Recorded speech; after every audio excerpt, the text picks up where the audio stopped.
Sim, apresentar. Então, hoje a gente vai apresentar as duas qualificações de mestrado, do Matheus Koren e da Natália, que é requisito a obtenção do grau de mestre em física no programa. Então, 30 minutos de apresentação, mais 15 para cada membro da banca. Primeiro o Matheus, depois a Natália.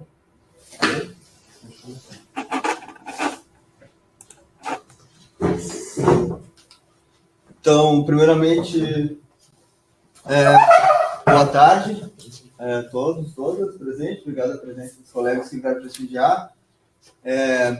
Então, chegou o dia de defender, né, a ideia inicial da qualificação do mestrado, que eu vim trabalhando durante esse ano, que a ideia é trabalhar sobre morfologia de galáxia num espaço de parâmetros morfométricos, né? Então, boa parte das coisas que está saindo aqui, que vai ser apresentado, foi desenvolvido, então, no âmbito do nosso grupo, do Grupo de Astrofísica Teórica Computacional do GATC, e apoio também da CAPES, da Graça Bolsa, aí, que possibilitou essa pesquisa tá acontecendo.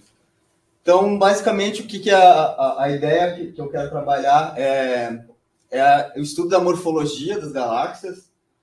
Então, o porquê que seria interessante a gente trabalhar e as formas desses objetos, né? Conforme vem da definição do grego, estudar o estudo da forma, do shape dessas galáxias, que elas podem dizer sobre as estruturas internas, sobre a evolução desses objetos. A gente sabe que é óbvio, né, que a evolução e a morfologia das galáxias não é algo estático, que dá para ser colocado dentro de uma caixinha rígida e tal, mas a gente não tem tempo suficiente de ver essa galáxia evoluindo ao longo do tempo. Então, a gente meio que tira diversos tipos de fotos em diversos tipos de estágios evolutivos dessas galáxias para entender como são feitas essas estruturas. Então, a gente tem as galáxias e a parte morfológica para estudar como se fossem os fósseis, né, desses registros antigos desses objetos. Esses estudos começam desde a época do Messier, catalogando esses objetos difusos no céu, passando, então, a evolução da história da morfologia com o Dreyer, então, criando os catálogos gerais, NGC, depois os IC, que vieram como suplementares dos catálogos gerais. Então, a ideia de estudar as formas e começar a catalogar elas de uma forma que a gente conseguisse ter uma compreensão melhor, assim, pelo que se conhecia na época, né? Então, separar nessas grandes classes, trabalhos que a gente mais conhece hoje em dia, que levam o nome da sequência de Hubble, mas teve outros aí que ajudaram nessa evolução. Eu gosto de chamar a sequência de Hubble-Jeans, porque o Jeans também foi um cara que foi um dos primeiros a sugerir essa ideia da bifurcação, então da classificação, quando a gente sai das elípticas para as espirais. Então, essa parte das nomenclaturas já começa a sair depois do esquema do Hubble, evolução com as classificações de Morgan, o próprio Devon Clare, né, tanto que ajudou num dos perfis das ideias do CERSIC, que leva os N4 do CERSIC, quanto também na parte de nomenclatura dessas galáxias. E, é claro, com a evolução da morfologia mais atual, com o Buta, com essas classificações de diversas letras e nomenclaturas, para a gente classificar esses objetos para entender melhor como que esses estágios evoluem ou suas peculiaridades. Então, dentro desses diversos tipos de classificações, dependendo do que a gente quer obter a partir delas, pode ser as classificações como Fast ou Slow Rotators, ou o pessoal do Atlas 3D também, ou com Capellari, né, que foi do Atlas 3D, ou do Cormendiu Bender, tentando classificar as DISC ou Boxy pelas isofotos das galáxias. Também deram a ideia de outros tipos de classificação, mas a gente entrava naquelas. Tem um monte de tipo de classificação, qual usar? Vamos resolver isso unificando elas e criando outro tipo de classificação. Então, fica meio que na mesma, né? Sendo que a pergunta que fica, o que elas têm em comum dentro de todos esses tipos de classificações? Que é um ramo para as elípticas, né? Então, um single branch para as esferoidais. Outras pesquisas tentam, mais recente, 2019, como o Graham, foram uma das primeiras a tentar expandir essa ideia das errôneas early type, que é evolutivo numa forma que já começa a expandir num grid as classificações para as early types, mas ao mesmo tempo que está expandindo, reconhecendo estruturas de barras, seja forte ou fracas, nas early types, né, e reintroduzindo classes intermediárias, tipo as heliculares, que foram propostas pela Liller em 66, e o Graham então reintroduziu, que é essa classe entre as lenticulares e as elípticas, ainda peca em trazer essa nomenclatura de early type e late type, que hoje a gente tem um conhecimento que não são necessariamente galáxias tipo iniciais, né? Early type, mas por questões históricas, a gente continua levando esses nomes. Então, por causa dessas e outras razões, a gente vê que é subjetivo as classificações visuais. Então, a área de extragaláxia passa por uma fase quantitativa, que a gente conhece como morfometria. Os principais precursores, né, e até hoje o parâmetro mais importante para as galáxias do tipo esferoidais é os parâmetros de Sérski, com a expressão ali, então, que relaciona o brilho superficial da surface brightness da galáxia, que necessita, então, de alguns parâmetros, tipo o BN, que vai normalizar também o raio efetivo da galáxia. Enfim, ainda é limitante, porque tu classificar a galáxia, entender a galáxia só com um parâmetro, pode ser simplista, tu vai estar englobando outras subestruturas que estão dentro desse perfil de brilho, e talvez só com o Sérski seja simplista nesse caso, nesse cenário. Então, autores apelam para uma morfometria não paramétrica, que não depende exclusivamente de equações paramétricas, que vai depender desse modelo, mas sim são modelos que trabalham diretamente no espaço de pixels dessas imagens. Então, alguns autores, que eu cito, o Abraham, né, o próprio Kent, que veio antes, trabalhando com as ideias das concentrações, o quão concentrada seria essa distribuição de luz da galáxia, ou métricas vindas da economia, né, com coeficiente de Gini ou momento 20 da imagem. Então, por exemplo, o Ferrari e o pessoal, a Marina, né, em 2015, já conseguiram demonstrar que o parâmetro do Sérski tem forte correlação estatística com as concentrações. O que a gente está querendo dizer? Na parte mais elemental da história, ele está medindo a mesma coisa. Concentração de Sérski. Quão concentrada vai estar essa luz ali e tal. Então, a gente tem um entendimento também com o Graham, esse mesmo que propôs esse grid de classificatório das galáxias com base nos perfis de brilho também. Então, entende a ideia do Sérsification, ou especificação dos perfis de Sérsic.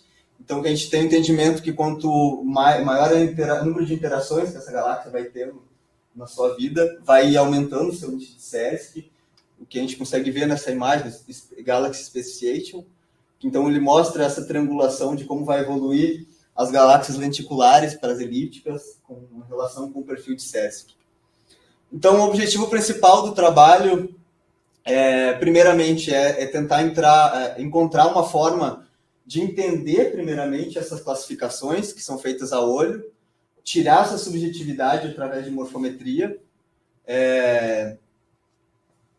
e tentar trazer a ideia do contínuo morfológico, né? Por exemplo, trago o trabalho do Leonardo, então, que treinou uma rede neural no espaço de pixel e conseguiu aplicar o survey do Unions na banda R com base nesses dados da inteligência artificial no espaço de pixel. Eu coloco o black box entre aspas porque, na verdade, não é uma caixa preta que a gente não sabe o que está acontecendo. Pelo contrário, a gente sabe o que está acontecendo, tem os pesos da rede, é toda uma álgebra matricial e matemática que tem por trás, mas muitas vezes falta a interpretabilidade desse espaço. Não que a gente não sabe o que está acontecendo, mas que a gente precisa ter um cuidado maior na hora de interpretar os resultados. E é com base nisso que a gente tenta buscar um contínuo morfológico no espaço de parâmetros morfométricos. A gente sabe o que tem a ver aquela concentração de luz naquele determinado pixel. Então é um pouco mais interpretável nessa fase introdutória do trabalho, para a gente tentar entender esse contínuo. Então, os primeiros resultados já foram apresentados na Sociedade Astronômica Brasileira, no ano passado, foi publicado esse ano. Então, que a gente trabalhou nesse espaço de parâmetros morfométricos mais gerais, no catálogo do EFIDI e também nas imagens do catálogo. Então, para dar continuidade a esse trabalho no mestrado, A gente optou por focar exclusivamente na parte morfométrica e tentar caracterizar melhor esse espaço antes de entrar nas autogaláxias ou eigengalaxies, dos espaços de pixels, que é um pouco mais complexo, a gente tem que ter um pouco mais cuidado para trabalhar com essas imagens, que depende de rotações e tudo mais. Então, a gente optou por um espaço morfométrico ser um pouco mais estável e mais importante nessa primeira fase para a gente estar caracterizando. Então, esse é o objetivo, a gente tentar encontrar como essas estruturas classificatórias se resumem no espaço de parâmetros morfométricos. Então, para isso, a gente escolheu o catálogo do EFD, que é um catálogo feito com base nas imagens do Sloan, foi classificado, então, a olho diversas vezes por diversos astrônomos, é um catálogo feito para esse tipo de estudos morfométricos e de classificações. Então, abrange vários tipos de galáxias, com parâmetros morfológicos classificados a olho, como, por exemplo, de aparência e ambiente, proeminência do bojo, propriedades de braço espiral, dinâmicas e aspectos de textura dessas imagens. Bom, é do universo local, redshift baixo. O diferencial e um dos motivos também da escolha desse survey é que, além dessas classificações a olho, feitas pela equipe do EFD, elas também foram reclassificadas na mais atual tipo de classificação, com nomenclaturas, que é os trabalhos do Buta, do Comprehensive de Van Clare Hubble Sanders Classification, que ele vai nos dar, então, essas letras mais miúdas, que a gente tem o nome da galáxia, o tipo morfológico com base no EFD, a família, variedade interna, variedade externa, tudo feito a olho. Então, a ideia é a gente tentar reconhecer esses aspectos visuais puramente matemática, uma forma numérica dessas classificações. E também, uma forma mais inicial, a gente escolheu o catálogo do Manga, que não é o objetivo central, então, dessa parte da pesquisa, é focar no EFD, mas alguns aspectos que se mostraram promissores também no Manga, eu resolvi trazer, tanto no que a banca já tem em mãos, né, da dissertação, quanto a apresentação mais para dar um geral do que eles já leram. Então, a ideia, então, do CVRHS tem essas classificações de estágio. Esse é o EFD Hubble Type. Ele é diferente do estágio do Buta, porque o estágio do Buta ele considera do -5 até o 10. O EFD Hubble Type vai do -6 ao 11, que é um tipo bem simplista, mas de primeira ordem necessário, eu vejo, para a gente entender esses objetos. Então, onde cada tipo morfológico vai ter um tipo numérico, o que facilita nossas visualizações de plots, ou, enfim, as análises que a gente está propondo nesse trabalho. Algumas informações das famílias pertencentes e se tem ou não algum tipo de variedade interna ou externa dessas galáxias. Então, para a gente fazer análise morfométrica, a gente utilizou morfométrica na versão 9.66,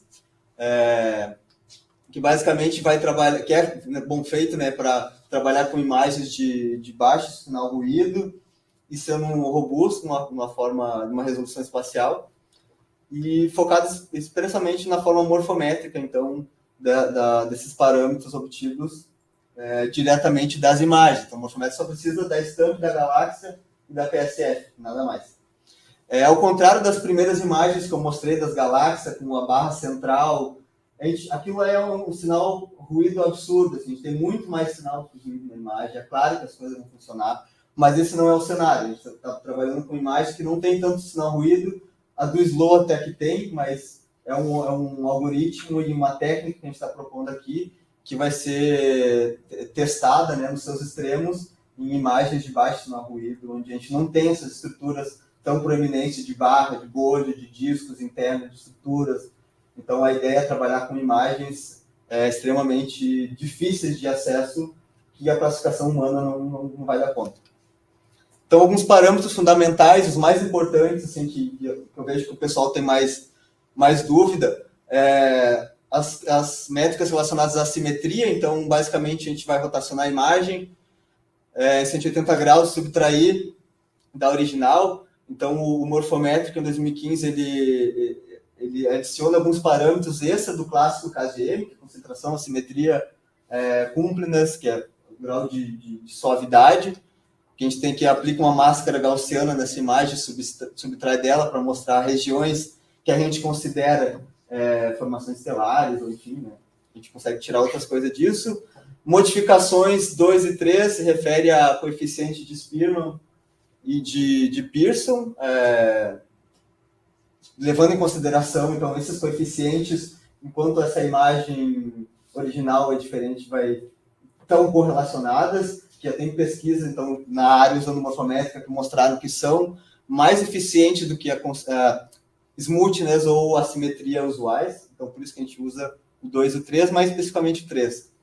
Espiralidade foi um conceito introduzido, então, em 2015, que vai pegar essas linhas, transformar a imagem então, em coordenadas polares, vai tirar o gradiente, tirar um desvio padrão desses gradientes, que vai ser diferente para esferoides, discos ou peculiares, como foi um trabalho do Léo, em 2023, que conseguiram, dentro do espaço de parâmetros de assimetria e espiralidade, identificar 3 grandes grupos, então, de esferoides, discos e peculiares. Assim como relações fortes com o índice T-type da galáxia. O que quer dizer? Conforme aumenta o T-type, galáxias vão sendo mais dominadas por disco, a espiralidade vai aumentar, esses gradientes aqui, que nos diz esse índice de espiralidade. Assim como a entropia da informação, então aplicada para essa entropia dos pixels, esses pixels são vistos como uma grade de probabilidade, então a gente consegue tirar informação disso. Claro que é uma entropia normalizada, porque ela vai ter um máximo. Então, o que a gente tem aqui é um resumo do poder do nosso catálogo. A gente tem uma classificação feita a olho, tanto numérica quanto proeminência de Borel, de braços, enfim, classificações de nomenclatura e de índices morfométricos extraídos de diversos tipos. Na primeira grade, a gente tem os T-type 3, que seriam umas SB. Então, a gente vê as proeminências das barras. Percebe que isso é um borrão nessa imagem, não é aquela imagem linda, maravilhosa, que a gente consegue entender visualmente o que tem. Então, ele tenta transformar a matemática disso numa forma, a forma mensurável da matemática em algo mais qualitativo de tentar entender esses objetos. Uma das inovações desse trabalho, que sem dúvidas é a consideração de hierarquias. Então, lendo os trabalhos e as notas práticas internas do Morfométrica, tinha algumas notas que se mostrava como promissor trabalhar nesses raios que contêm percentes da luminosidade total, feita no espaço dos raios petrosianos da galáxia. Então, o C1 e C2 usual, ele pega o raio que contém 80% da luminosidade total, fitada na região segmentada da galáxia, ou o C2 pega o 90 pelo 50, mas a nossa ideia foi expandir, então, nessa matriz de 36 concentrações, que a gente tentasse englobar, em vez de ver a concentração total da galáxia, como esses percentes iam variando conforme a gente variasse o raio, ou seja, o raio 20 pelo 10, o 30 pelo 10, 40 pelo 10 e assim por diante, para a gente tentar mapear de uma forma mais geral e mais ampla a concentração de luz dessas galáxias, que é o que a gente tem de mais importante de informação dos pixels, a quantidade luminosa que vai estar vindo das nossas fontes. Complementando a análise de outros parâmetros, como a simetria e espiralidade. Né? Então, a ideia do output do Morfométrica, acho que a banca conhece melhor que eu, mas o pessoal que está aqui, talvez não. Aqui a gente tem a estampa da galáxia, a PSF do modelo, feita com um CERSC, o resíduo, os mapas de assimetria e smoothness, as coordenadas então, polar da imagem, tem o perfil de brilho da imagem, tem a curvatura do perfil e alguns diversos parâmetros que a gente tem ali disponíveis para a gente trabalhar. Então, o que a gente faz com tudo isso? A gente tem um monte de parâmetro e como que a gente vai sair pegando num Py, Matplotlib, saindo fazendo plot a rodo? Eu acho que não, né? É muito trabalhoso, muito custoso e por isso que a gente utiliza a técnica de dimensionalidade, que nada mais é do que a gente construir bases desses nossos dados, nossos parâmetros, que se correlacionem num espaço reduzido. Ou seja, eu estou pegando meus mais de 50 parâmetros e reduzindo para 2, 3 dimensões, ou as dimensões que os dados quiserem da melhor forma. Então, a gente usa alguns parâmetros. O que a gente mais está usando é a PCA, então, a análise de componentes principal, que ela vai trabalhar, um problema clássico de alto vetor e alto valor. Computacionalmente é mais custoso fazer isso, toda essa matriz de covariância e tal, então feito por por SVD, o Singular Value Decomposition, então decomposição de valores singulares. E a gente utiliza a técnica de bootstrap, que é fazer uma reamostragem aleatória desses nossos dados, das nossas variáveis, para poder ter uma média, uma medida de erro dos nossos componentes principais, para não ser reproduzimos com tantos por cento de variância, mas qual que é a margem de erro? Então, alguns trabalhos que eu li e que estão no trabalho do mestrado, alguns autores optaram por fazer esse resample para tentar uma margem estatística, e com base... Só que a PCA é uma análise linear, então as variáveis ainda vão ter correlações não lineares acontecendo entre elas.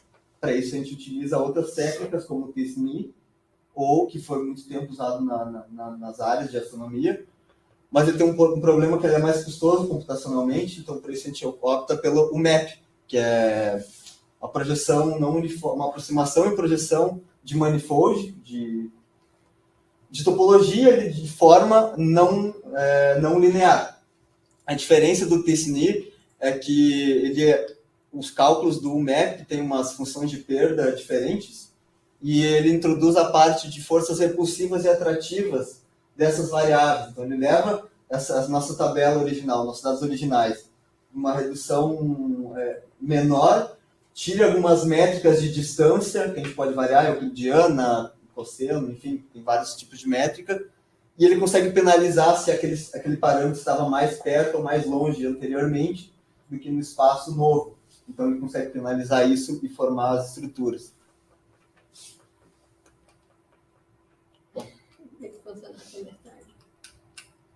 Acabou a bateria. Enfim, para isso a gente precisa então de um pipeline que seja híbrido para fazer a análise de redução de dimensionalidade. Porque os próprios autores do UMAP aconselham os usuários a fazer PCA primeiro, botar os loads, os scores, melhor dizendo, dentro da UMAP para ajudar, para contornar a maldição de dimensionalidade. No final eu vou falar por que e aonde isso implica na prática. Então, com base nisso, a ideia foi desenvolver um pipeline que consegue fazer redução de dimensionalidade híbrida, que o usuário pode inserir as variáveis que quer analisar para fazer PCA e tudo mais, porque foi bem custoso todo o trabalho feito até aqui.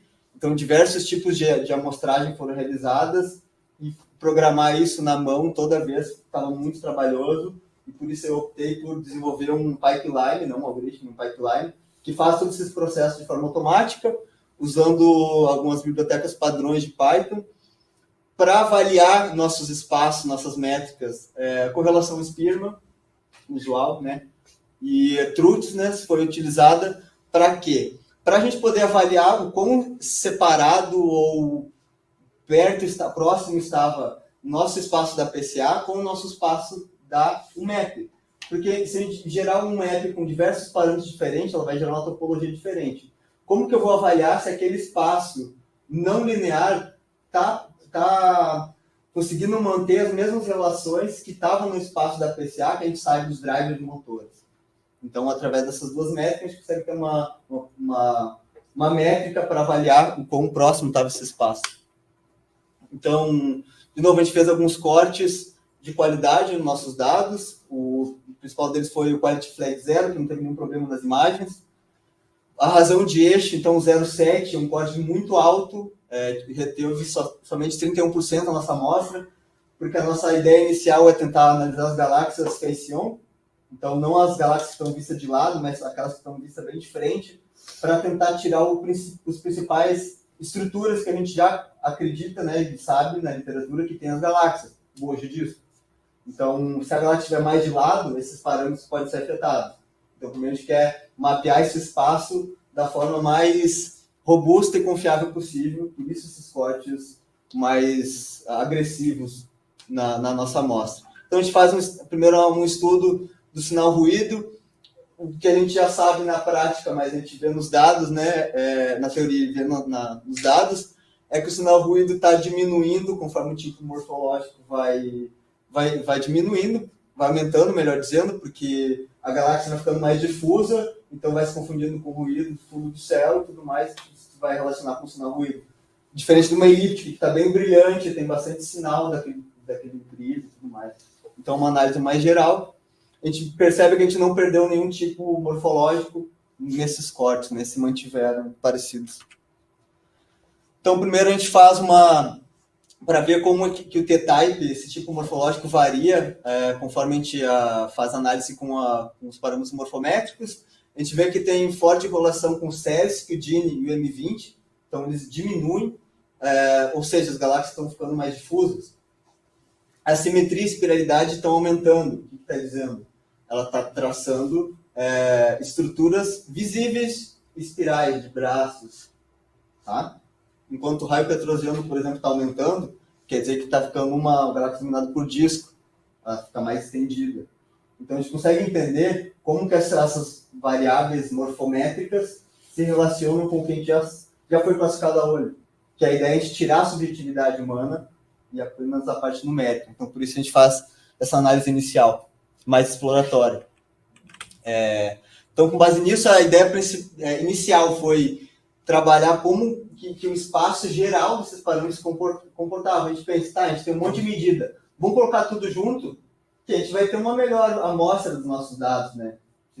Foi o pensamento inicial. Mas a gente viu que, primeiro, com a reamostragem Bootstrap, ele tem muita variância nos dados, principalmente em métricas de dados vindos de modelagem paramétrica, por exemplo, as de CERSC. Então, esses dados, a mínima variância já vai dar uma coisa diferente nos loadings e nos scores desse espaço projetado. A gente tem uma distribuição que claramente não é bimodal, tem dados muito aglomerados, né, no mesmo espaço. A PC1 e PC2 juntas não pegam nem 65%, 60% dos dados. Então, a gente percebeu que a única forma de modificar e de ter uma segregação melhor das nossas populações é quando a gente coloca a hierarquia de concentrações junto. Isso é o primeiro achado dessa pesquisa. Se a gente coloca os parâmetros usuais tidos como morfométrico e outros da literatura, o espaço não se divide em duas grandes populações, temos muita variabilidade dessas medições e não temos medidas robustas para nossas análises.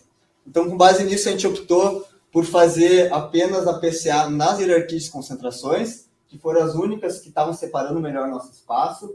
Então, com 36 dados de concentrações que estão altamente correlacionados entre si, a PCA consegue separar isso e, o melhor, criar uma base. Ela vai nos dar uma base de autovetores e autovalores, que qualquer outra galáxia que a gente tiver as medições dessas concentrações, a gente consegue jogar nesse espaço que a gente já sabe o que está acontecendo.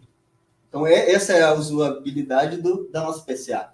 E apenas com duas componentes principais, a gente já retém mais de 70% dos dados, que a literatura prega como 70% sendo o top, né, da PCA. E com 5 componentes só a gente explica quase 99%. Tanto no EFD quanto no Manga. Então, é um espaço estável que, aparentemente, ele se reproduz em 2 surveys diferentes. Aqui eu trago somente a imagem, então, dos componentes principais, da queda do erro na reconstrução e das componentes, com o método de Elgon, e do espaço das componentes. As setas que mais tocam no círculo final são as que mais representam aquela componente principal. Então, a gente vê que as concentrações C21, concentração mais interna da luz, está puxando os dados para cima, enquanto as concentrações externas, da parte mais difusa da galáxia, para baixo. E como isso vai se aparecer para a gente? Os 2 espaços. Vê que agora a gente tem uma distribuição bimodal clara, apenas no espaço das concentrações hierárquicas, sem as outras métricas morfométricas.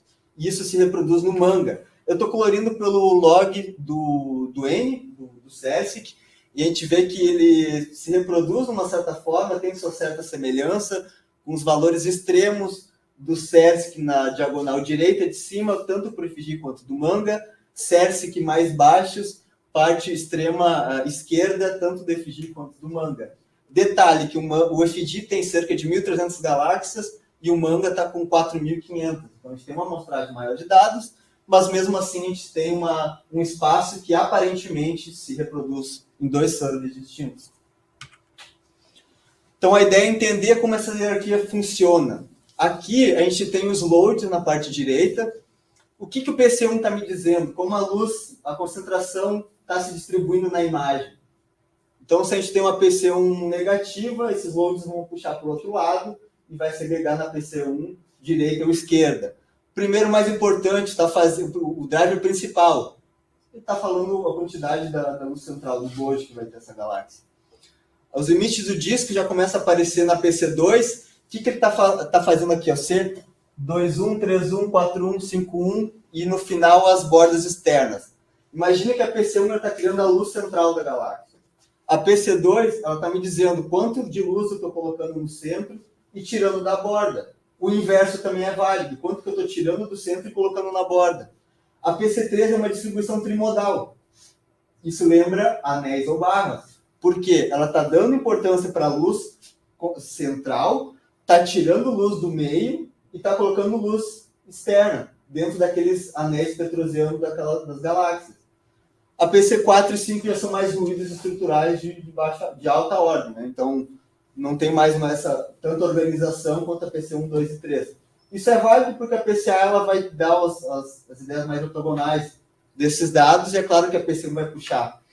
Então, como na primeira estrutural, o load estrutural, a gente tem os mais importantes C21 e C98, que é o que a gente imaginava, que é quanto de luz central tem na galáxia, quanto de luz externa tem essa galáxia. E são os principais drivers que vai definir as nossas amostras. Mas a gente não pode ver apenas o ser mais importante, a gente tem que ponderar por quanto aquela variável é importante nas outras componentes. Porque a C21, por exemplo, pode ser muito importante na PC1, mas não tanto na PC2, PC3. Então, por isso que a gente faz esse Variance Weighted Contribution para ponderar essa nossa importância por quanto cada uma ajuda na variância total dos dados. Mas, em geral, a gente vê que as mais importantes nessa hierarquia de concentrações é as internas, C21, 31, 41, 51, depois pega as externas, C98, 97, e depois vai diminuindo por centro, para ver como essa luz dessa galáxia está sendo distribuída. Então, aqui fazendo um plot mais com T-Type, a gente vê que mais na parte direita tem as galáxias mais elípticas, o que a gente já confirmou com os índices de SESC, que estavam mais altos na parte direita, e as galáxias mais difusas na parte esquerda, o que também a gente já conseguiu ver aqui pela distribuição dos loads. Então, o PC1, quanto mais contribuição tem os loads de estruturas de concentração, mais concentradas vai ser essas galáxias, que são as elípticas, é o que a gente vê nesses dados. Distribuição bimodal no primeiro. Por densidade, também a gente vê duas grandes populações, tanto na PC1 até a PC5, tem resíduos de grandes populações com regiões transitórias entre elas. Então, a gente vê através da matriz de covariância dessas componentes, que tem uma covariância muito alta na PC1 e vai diminuindo, o que é usual.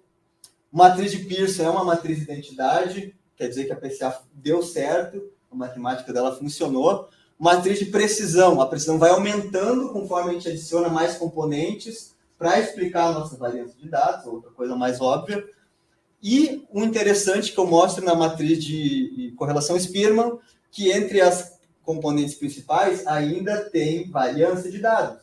Ou seja, a PCA não conseguiu sozinha separar essa variabilidade de dados, ou seja, tem coisas intrínsecas dentro dessas componentes que a PCA não conseguiu separar, o que justifica o nosso uso pelo MAP posteriormente.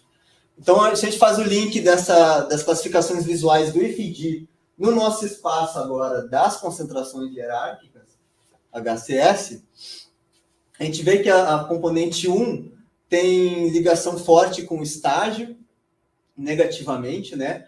E outros atributos como o boost total, a força do braço, variedades internas e externas. Outra coisa que eu destaco, que as componentes 2, por exemplo, tem uma variação forte de Spearman com a família. Ou seja, a PC2 estava mapeando quão estruturado ou quão difuso estava sendo a nossa imagem, a nossa concentração da nossa galáxia. Se uma PC2 é mais alta, ela pode ter estruturas na galáxia que tem relação com as classificações de família, que tem barra ou não tem barra. Então, a gente já está conseguindo linkar o que foi classificado ao olho com a parte numérica. Assim como Inner Verity, com PC3 e Other Verity, que está pegando mais forte ele 0,16 na PC5, que é resíduo. Então, a variedade externa vai pegar na parte dos resíduos. São coisas que estão se mostrando com essas classificações e essas relações feitas a olho. De forma semelhante, a gente consegue fazer essa relação do nosso espaço com as variáveis do morfométrica, lembrando que o espaço das concentrações hierárquicas dessa PCA é só na matriz de concentração, então a gente precisou relacionar isso com os outros, que estava dando problema no espaço geral, para a gente tentar ver, só com as concentrações eu consigo explicar o quão assimétrica é a galáxia, o quão espiralidade ela tem, quanto entrópica é a informação dos pixels daquela imagem.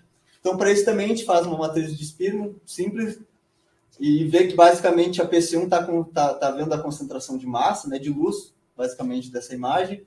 A PC2 está relacionada com tamanho e complexidade. PC3 com contraste estrutural. Ou seja, vai ter uma barra, não vai ter alguma outra estrutura que não seja barra, que a gente acha que é, né? A parte numérica dizendo, tem uma parte de luz concentrada diferente nas bordas do que no centro e na externa, que a gente vê que é uma barra ou uma formação de anel. Então, no espaço do FIDI, agora a gente tem os loads com os erros de bootstrap. Ali a gente vê que a C21 está levando para cima, por exemplo, né? Então, tem duas grandes populações no nosso espaço do FIDI. No Manga também, o espaço ele é parecido. Claro que a gente tem uma amostra de dados muito maior, 4 vezes mais dados do Manga, mas mesmo assim a gente vê um contínuo morfológico nas duas grandes populações. Se o famoso single branch para as esferoidais fosse de fato verdade, a gente encontraria uma variedade maior de dados nas galáxias iluminadas por disco. Né? Então, quer dizer, tem variedades tanto nas discoidais quanto nas esferoidais. Isso que é o interessante, que os dados, parte numérica está nos dizendo. Então, de novo, se a gente vê aqui por gestar, né, a parte 3D em 2D do Manga, percebe a semelhança, a PC1 do FIGI está levando 80% dos dados, do Manga 79,3%, só com as 36 concentrações. Ainda 2 grupos grandes de dados presentes no Manga, mas com um contínuo muito maior na parte central, porque o Manga também tem maior parte de galáxias lenticulares e elípticas dessa subamostra. Né? O que explica por que tem mais galáxias no centro dessa amostra, que seriam discos e bojos juntos, multicomponente. E é isso que a gente vê nos extremos da PC1 do FIDI.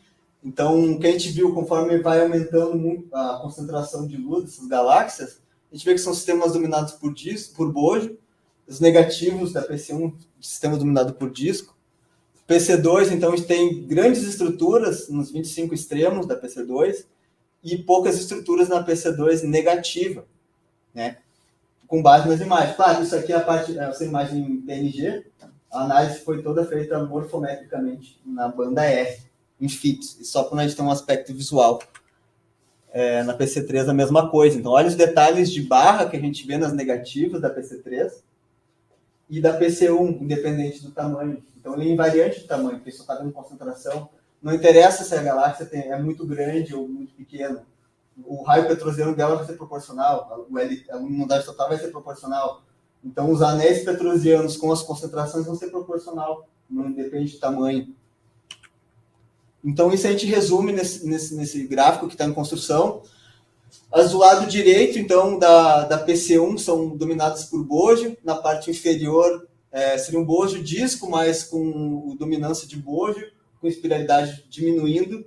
Na parte mais extrema, onde tinha CERSC maiores, são galáxias mais esferoidais, CERSC alto, assimetria e multiness baixo. Na parte esquerda, a gente tem discos estruturados e discos difusos, né? Um resumo do que a gente considera o que é esse espaço de concentrações hierárquicas na PCA. Como está formando a luz e como está distribuída a luz dessa galáxia. Né? Então, fazer um mapeamento não linear, como já falei anteriormente, com métricas de Tultnes e Spearman. A gente faz várias amostragens para vários tipos de dados e parâmetros.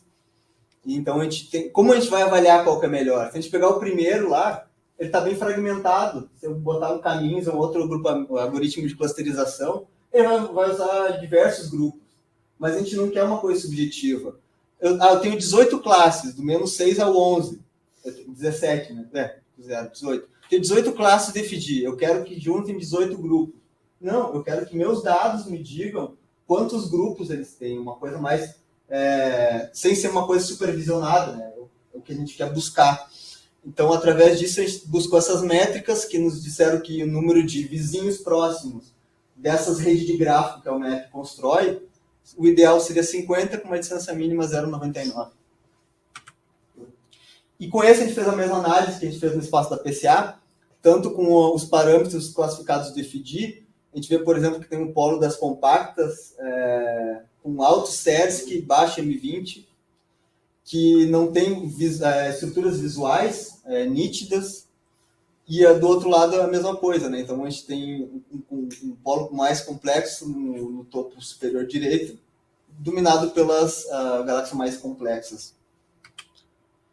Então, fazendo uma relação com o T-Type, a gente vê que as galáxias mais regulares ou difusas ou dominadas por disco estão mais na parte superior e as dominadas por bojo na parte inferior. Do que isso nos ajuda? Se eu quiser uma amostra de galáxias que sejam mais dominadas por disco, eu deveria ter um corte, uma métrica que nos ajude a achar essas galáxias. Que não seja T-Type maior que 0, T-Type maior... Mas eu particularmente entendo que é necessário a gente formular de uma forma coesa e estruturada como essas variáveis morfométricas se relacionam com o T-Type. A gente gostando dele ou não. A gente sabe das limitações que ele tem, mas ele é importante, nos trouxeram até uma etapa, só que a gente tem que superar isso, né, de alguma forma. Então, de uma forma análoga, para você ter uma noção da dificuldade que vai ser os próximos passos, caso seja aprovado hoje, é tentar ver como que essas métricas não lineares se comportam tanto no FDI quanto no Manga. A gente já tem uma análise, um entendimento que os índices de SERSC, para um SERSC, vai mudando, só que eles não são espaços de parâmetros gerais, assim como era o espaço da PCA, que era parecido do FDI do Manga. O espaço não linear ele não se mostrou tão igual ao outro espaço, então a gente tem que ter um cuidado em como analisar e o que tirar de resultado a partir disso.